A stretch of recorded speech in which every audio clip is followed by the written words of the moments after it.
Welcome to the Freedom Founder Podcast, the show that provides a platform for self-made entrepreneurs to share their stories on how they got where they are today. If you're a budding entrepreneur or a business owner looking for further inspiration, education, or motivation, then look no further. This is the show for you. And now, let's get started with your host, Zach Duggar.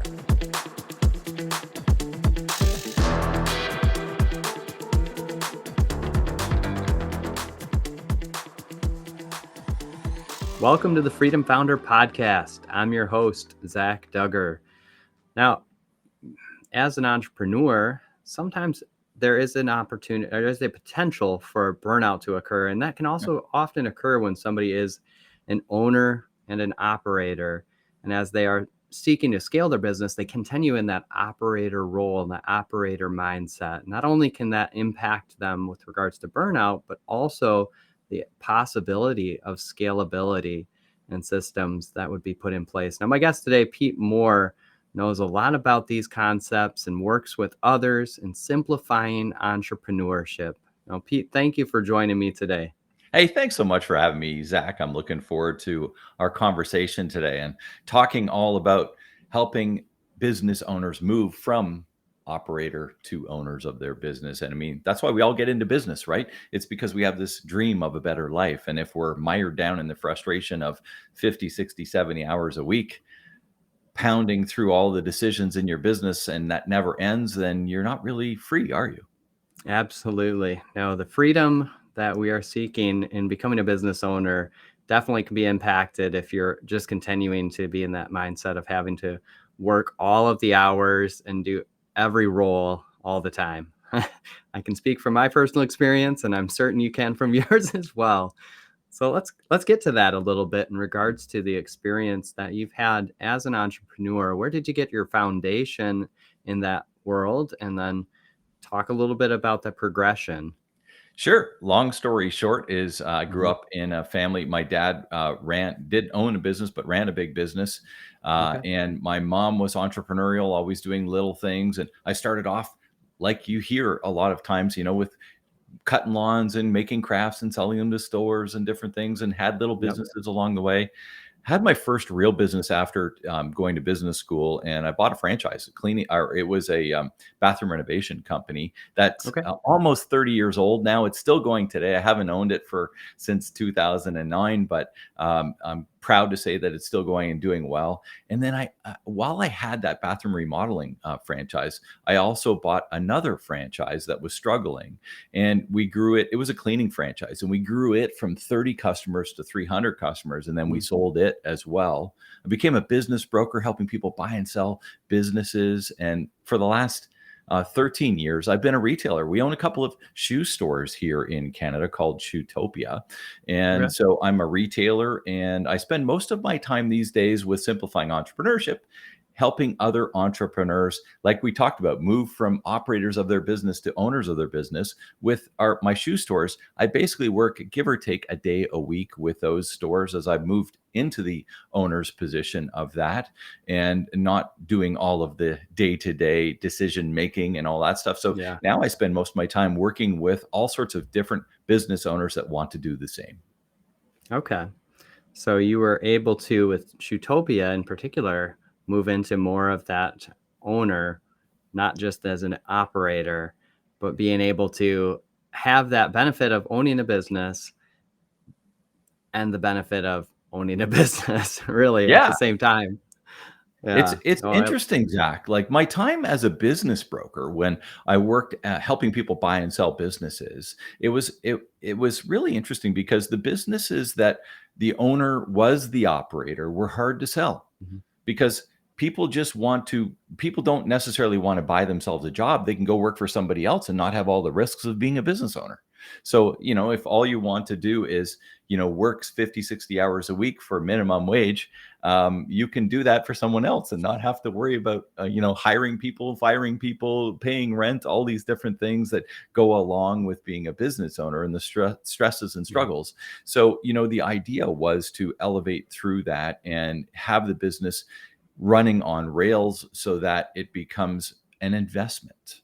And when it's Yeah. an investment, then it's your choice whether you want to keep that as part of your portfolio or whether you want to move it out and, take that money and spend it somewhere else. But ultimately, it's interesting when we start, because in order to set your business up for the best possible selling price, you want to have all these processes in place and you want to have it running on rails, because that's when you're going to get your highest ticket.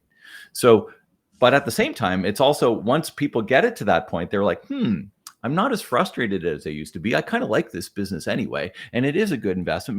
Maybe I'll keep it. So the beauty of it is once you get it to that level, it's your choice. It's your freedom to do what you want with it, right? Yeah, no, and you make a very good point that I don't think that many people often think about at the beginning is the potential of the exit strategy that they need to consider as time goes on, because they could get burnt out in that working 50, 60 hours per week or more and decide, 80. well, I Yeah. built this up and now I'm Yeah. going to sell it. But like you just said, it's not worth as much as if you were having set systems in place and made it so that you are able to step back and not work as many hours. You've also increased the value at the same time, as well as your choices.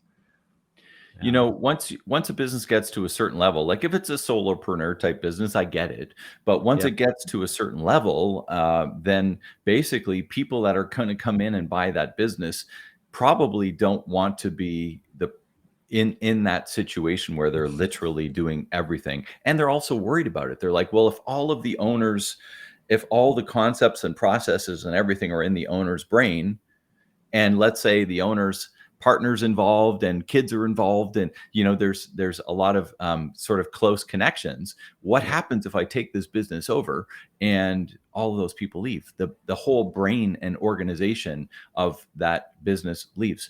That's very scary for a lot of people that would look at coming into a business. And my suggestion is you want to set yourself up so that that's not the case, not only because you might want to sell your business in the future, but it's also probably in your best interest. That one of my sayings is decisions should be made at the lowest possible level of your organization. Okay. So I'll say it again because I think it's important. Decisions should be made at the lowest possible level of the organization. And if you, as the business owner, are making all of the decisions, big and small, there's a problem. Yeah. No, and that's a very good point. That's worth repeating again. Decisions should be made at the lowest possible level. If it always has to go back to the business owner, especially as the business scales, it can slow things down, bottleneck, cause frustration, stress, and other problems that I'm probably not even listing here. Oh yeah, Uh, endless. And so I came up with this framework, Zach, and mhm. it's called the CPA, and that's not your certified professional accountancy, as a lot of people Yeah. in business would consider a CPA, but it's actually mastering as the leader of your business. Take this year and master these three things and do whatever you can do to learn and understand these three things. Being a better communicator, that's your C. Your Mhm. P is being a better person to manage process. How are you managing process? And the third one is to offload those processes, which is accountability. So master your communication, your process management, and your accountability in your business, and you'll have a business that starts to run like this. It will start to run on rails. And one of the things with accountability, which is really interesting, because Yep. especially if you're a founder, you're used to making all the decisions because you had to. Most founders don't have a big back pocket stuffed full of money. They've had to make all of the calls along the way, and we get habitualized into making the calls, and then we don't know how to actually release the accountability. And if there's one thing from this sort of segment of this, is that it's okay. And I'll grant permission, because I find it's interesting that people need permission, but I'll grant permission to you, the listener, to release accountability, because a lot of times we feel that we can't, and we don't either. We say we don't trust them. That's a word. Trust comes into play, and it's like, is it that you don't trust the person, or is it that you don't trust the process? Because if you don't trust the person, well, they probably shouldn't be working for you, right? So if that's not the case, then what's the problem? The process is the problem. And the process is probably you haven't got it out of your head into a manageable area of how to do this, which is, it's either written down or it's video with a loom or any of these different things. There's many different ways to train process, but managing the process of that and getting it out of your head or out of anybody else's head that you have to then transfer to someone else, and then transferring that accountability and actually letting them do it.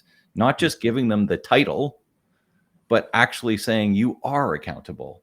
And most of our team, if they believe in our promise, if they believe in what we're doing and all that stuff, they want accountability. Yeah, no, I like that. The trust is a big factor there. And if you can't trust the person, then perhaps they shouldn't be the person that's working for you or in that role.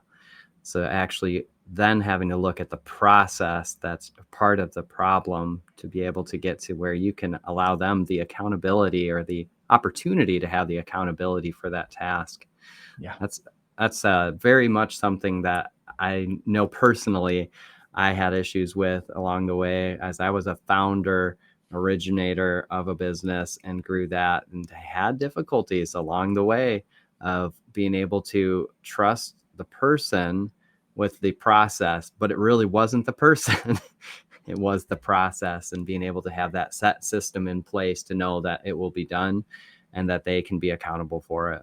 It's so interesting when you think of that framework, isn't it, Zach? This idea, it's like, well, you're thinking in your head, well, I just don't trust them to get it done. Well, why don't you trust them? Because,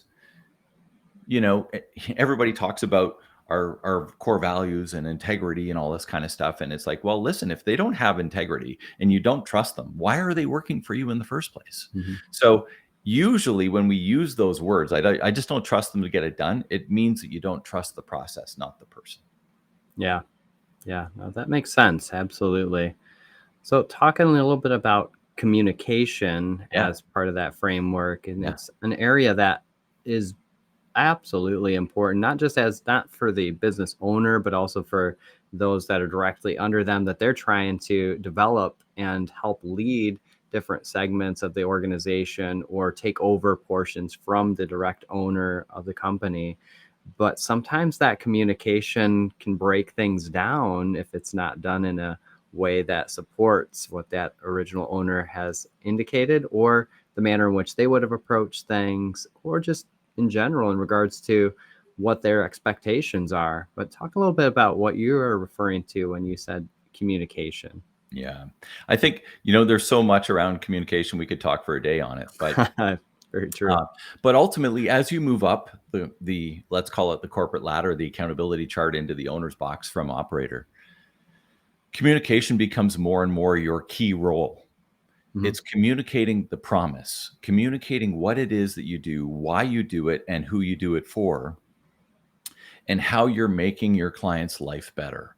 And when you communicate that in every given way to all of the people involved in your business, whether it's your team, whether it's your clients, whether it's all of your suppliers that need to know how they are helping you deliver your promise to your customers, so that everybody can make decisions based on the promise. And when there's full clarity, decisions get made without process sometimes, and they get made without process 90% of the time the right way, as opposed to 10% of the time the right way, because there's full clarity of what the goals are. And so as you're becoming a better leader and moving up this corporate chart, you're always strengthening and always working around the clarity of the purpose and what it is that you're doing in every meeting that you have, in every conversation that you have, all around those things. And the best way to do that is to have, your guiding principles lead almost every conversation of your business. And I work a lot with people on guiding principles and really understanding that and living that. And so it gets into meeting structures. It gets into almost everything. I mean, clarity of meeting structure is really an important piece too from the leader. It's like, how are you communicating with your direct reports, and how are you getting the information that you need to lead your business, and them getting the information as to your vision and direction of what you want to happen. Yeah. I mean, the clarity on vision or the guiding principles that you've mentioned is a great foundational point to be able to then communicate that with the team and those that are carrying out that vision for the owner and the leader. I know for, again, personal experience speaks at times like this. Working for some companies, the employees, the expectations or that purpose that they feel is just to make the owner money. And that might not be the actual intention of the owner, especially in a service-based industry where it's very clear that you're serving people with what you're doing. And that can be really an industry, even retail as well. And you're serving people with the products that you're selling. And so that communication on that aspect, more so than just the monetary aspect, is probably more critical than people realize, because I know, again, people sometimes will formulate ideas in their head. So if the communication hasn't occurred, they're going to start thinking in the wrong way, and that can cause some other issues in the business. You know what? We start every meeting with good news, and we want to get the good vibes going and all that sort of stuff. But then we get into the guiding principles. This is what we do. Like at Shootopia, our goal is to help our clients look great and feel fantastic. So every decision that we have in the shoe stores is around helping our clients do exactly that. And if anybody has any question, they can take it back up the ladder to, if nobody's there, what would I do to help them look great and feel fantastic? Well, I'm going to make the decision this way. And then if for whatever reason we as managers and owners don't feel that that was the right decision, then it's a chance to have a coaching conversation with them and say, hey, listen, why did you make the decision? And they say, oh, we made it because we did this, this, and this in order to help them look great and feel fantastic. And that becomes a conversation for you to coach through, or to make a new piece of the process if you need to. Right. Yeah. And so those kind of things around how you lay that stuff out is very important in the communication, because there's our communication up and down the chain, and the process. If we need to tweak the process, there are no perfect processes. We're always tweaking them and making them a little bit better in order that next time things come into play, the consumer or customer experience is even better. Right. And so, all of these things come into play with communication and process. And then who owns it? That's the accountability, right? CPA. Yeah. I like that. It simplifies these concepts in a way that's it's memorable, and for the person who is learning this to then apply it in their business and with their teams. And when we spoke before, there were other frameworks like that you and I had spoken about, the 5 Ps, and just things that trying to make it so it's clear, memorable, something that can be applicable. Is that the approach that you take in general when helping business owners to simplify entrepreneurship? Zach, being a business owner has been around for a long time. And, it's beautiful that it has, but ultimately it's not that easy all the time.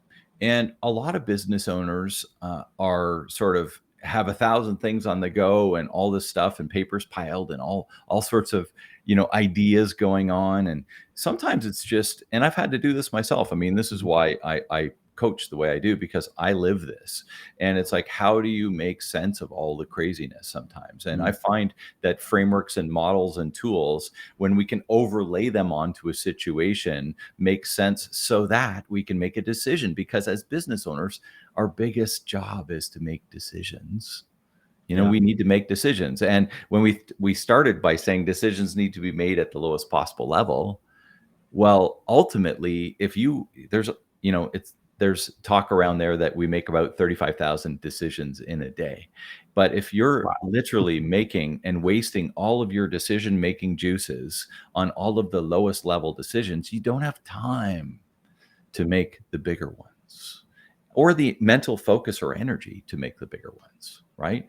And so what I've tried to do with a lot of the tips and tools and tricks and sort of frameworks and things that I have and I work with my clients is really, let's get it out of your head onto a piece of paper or onto your iPad or whatever the case is, with a framework that can pull out these ideas and help you or your team make decisions. Because one of the things that's really cool is when you start using some of this stuff for yourself, and then you start helping your team use them too, because they're in the same boat. They need to make decisions, and they need to make the decision at their level so that you don't have to, right? That's Yes. when freedom comes. This podcast is called The Freedom Founder. It's like, hey, what do you want? You want freedom of time. You want freedom of money. You want freedom of purpose.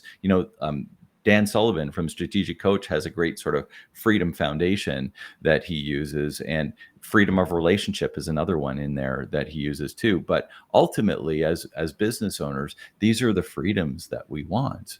And if you're mired down in making every single decision, and here's a way, if you get home at night and you are completely physically and mentally fatigued, then you probably have some work to do as far as freeing yourself up, as far as setting some process, as far as aligning and assigning your accountabilities. Because I've got another concept and framework. It's called love it or leave it. And, we're having this conversation, Zach. I love having these conversations with people like you. I love having these conversations with business owners. It gets me excited. It gets me, when I finish these, I do not feel mired down and tired and worn out and ready to go to bed. I feel ready to go. And so what I want for the owners that I work with is them to feel that way all the time. Right? Yeah. To be working in their true love it zone that's making the most out of their time in their business and outside of their business, whatever they determine that to be. Because it's unique for every single person. Some people like to be front stage. Some people like to be backstage. Some people, and it's unique for every person. But whatever it is for you, you should be working in that zone as much as you can, that freedom zone, right? And that love it zone, as I call it. But, when you are, it doesn't feel like work. It feels like play. It feels like something. It's like I could do this all day long, and I'm good. It's when you're feeling completely worn out and tired and all of that stuff, you're not working in your love it zone. And the interesting thing is, what you don't like, somebody else probably does. So now we got to go to work to find out who that is. Yep, absolutely. And I really like that point that you can come home at the end of the day. Simple assessment here. Are you worn down? Are you exhausted? If you're getting enough sleep and you're doing all the other things correctly and you're still feeling that way, then there's a problem. And as an owner, I mean, just the complexity of thinking through having all these decisions, and especially those that are in the area that would be in that leave it category, that just wear on a person, that is a good sign that something needs to be changed. And absolutely would encourage people who have not considered working with a coach or a mentor, somebody who can help them identify a process, frameworks, and systems that they can put in place for themselves that they could then carry forward into their business, because they're not only benefiting themselves, but like you said, Pete, you are now benefiting their leaders below you and those executives, those other directors, and those other managers, so that they can then take it and apply that same type of approach in their work that they are doing with their employees that are directly underneath them as well. It gets exponentially more powerful when it goes down the chain of command, essentially. Like when you are helping the people that are your direct reports work in their love it zone, think about loyalty to your business. It's like if they truly love what they're doing every day, at least 80% of the time, let's say, they're going to want to continue to work with you. And at a time of all of craziness, as far as people shifting jobs and all this different things, hard to find people. I mean, we see it all the time. But in fact, if you're helping people really work in their love it zone within your business, then you're going to look like a hero to them. Yes. And they're going to want to stay. They're going to want to live your promise. They're going to want to help you out because you're helping them out by helping them work in the area that they love to. And it doesn't feel like work then. It feels like we're all working towards the promise, which is the first of those 5 Ps that we talked about. It's where everything starts. It's where your job is as the leader. It's understand that promise and communicate it to all. Yeah. Be the hero that you would want to have for yourself as well. I like that as well. Now, I'm going to ask a few additional questions here before we end the segment, but wanted to ask one, if you were to be asked for one tip from an entrepreneur or somebody who's interested in entrepreneurship, what's one big key that you could give to somebody if you would only have one one piece of advice to give. Um, Entrepreneurship isn't for everyone, Okay. and that's okay. It's okay. If you've been thinking about being an entrepreneur forever and a day, and you're all of this sort of stuff, you know, entrepreneurship isn't for everyone. Sometimes it's okay not to run your own business. And for those that are an entrepreneur, and those, like for me, I would not change it for the world. It's been a Mhm. great life. I love the businesses that I've had. And yes, there's been ups and downs along the way, lots of them both ways. But ultimately, it's a life that I want to live. And there is risk, and there is, some great reward. But ultimately, it's just not for everybody. So understand who you are and whether you're willing to go through the risks in order to get the rewards. Some people just like steady, and that's Yep. okay. Yep. Solid point. I like that. And now I ask this question of all my guests. If you were to be handed $1 million, no strings attached, how would you invest that in your current business or another endeavor, and why? Zach, I invest a lot of money in myself and in my team. Hmm. And it's for coaching, it's for learning, it's for I have this belief. And I long time ago, I went to a Tony Robbins event, and this is probably 25 years ago. And I remember I think it was a concept called NOL, or I can't remember what it was, but it was basically the idea around never ending learning. And I can't Yep. remember his framework for it, but the Okay. idea was around never stop learning. And Yep. from my perspective, I feel that, and I'm taking a new certification next week on Colby analysis. I mean, I'm always learning new things and investing in myself so that I can help my clients through that. And I'm Yep. always on the team that I have. I'm always investing in their learning too, because I want them to be even better versions of themselves. And Yep. it's my feeling that if we're always upping ourselves and upping our teams, that business is going to be better and life is going to be better as the business owner, because your business and your life are tied together. It's yin and yang. Let's face it, Zach. Like, as much as we try and delineate stuff, it's not really delineated, completely when you're a business owner.